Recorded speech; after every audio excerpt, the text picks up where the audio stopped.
বর্তমান সময়ে বাংলাদেশে গুরুত্বপূর্ণ প্রশ্ন হচ্ছে আওয়ামী লীগের নিষেধাজ্ঞা কবে উঠবে। অন্তর্বর্তী সরকারের প্রধান উপদেষ্টা ডক্টর মোহাম্মদ ইউনূসের জবাব না পেয়ে জাতিসংঘের পক্ষ থেকে ২০২৫ সালের ২৯শে ডিসেম্বর পাঠানো আনুষ্ঠানিক চিঠিটি জনসম্মুখে প্রকাশ করে দিয়েছে সংস্থাটি। চিঠিতে বাংলাদেশের রাজনৈতিক অধিকার, সুষ্ঠু বিচার এবং বাংলাদেশ আওয়ামী লীগের ওপর নিষেধাজ্ঞা নিয়ে গভীর উদ্বেগ প্রকাশ করেছে জাতিসংঘ। চিঠিতে স্বাক্ষর করেন বেন সল, ম্যাথিউ গিলেট এবং মার্গারেট স্যাটারথোয়েট। তারা বলেন, গৃহীত পদক্ষেপগুলো মত প্রকাশ, সমাবেশ, সংগঠন এবং সুষ্ঠু বিচারের অধিকারকে অপ্রয়োজনীয় ও অসামঞ্জস্যপূর্ণভাবে সীমিত করতে পারে।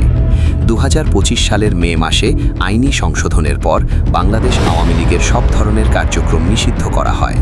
শেখ হাসিনা সহ দলটির নেতাদের বিরুদ্ধে আন্তর্জাতিক অপরাধ ট্রাইব্যুনাল বাংলাদেশে বিচার শেষ না হওয়া পর্যন্ত এই নিষেধাজ্ঞা বলবৎ থাকবে।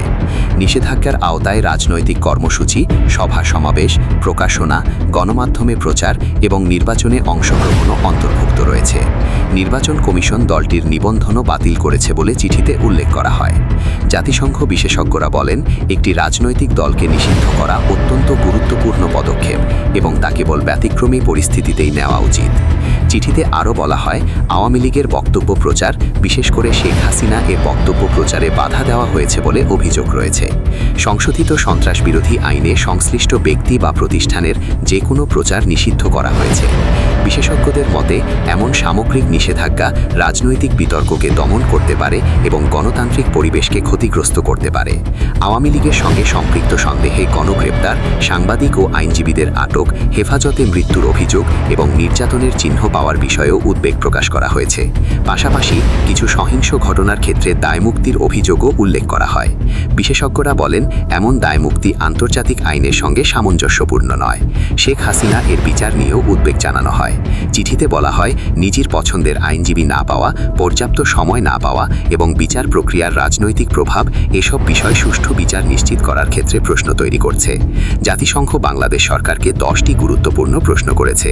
এর মধ্যে রয়েছে, কোন নির্দিষ্ট ঝুঁকির কারণে পুরো একটি দলকে নিষিদ্ধ করা হলো, এই নিষেধাজ্ঞা কতদিন থাকবে এবং সুষ্ঠু বিচার ও রাজনৈতিক বহুমত নিশ্চিত করতে কী পদক্ষেপ নেওয়া হয়েছে। চিঠিতে বলা হয়, সরকারের জবাব 60 দিনের মধ্যে প্রকাশ করা হবে। একই সঙ্গে এসব সিদ্ধান্ত পুনর্বিচারণার আহ্বান জানানো হয়েছে।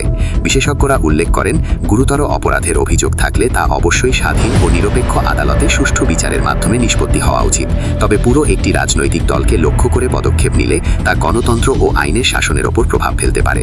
বিশেষজ্ঞদের মতে, এই চিঠি শুধু একটি দলের বিষয় নয়, বরং বাংলাদেশের রাজনৈতিক বহুমত, নির্বাচন ব্যবস্থা এবং আইনের শাসন নিয়ে বৃহত্তর প্রশ্ন তুলে ধরেছে। এখন প্রশ্ন হচ্ছে, তারেক রহমান সরকার কি পারবে আওয়ামী লীগের নিষেধাজ্ঞা তুলে নিয়ে দেশে গণতান্ত্রিক ব্যবস্থা ফিরিয়ে আনতে।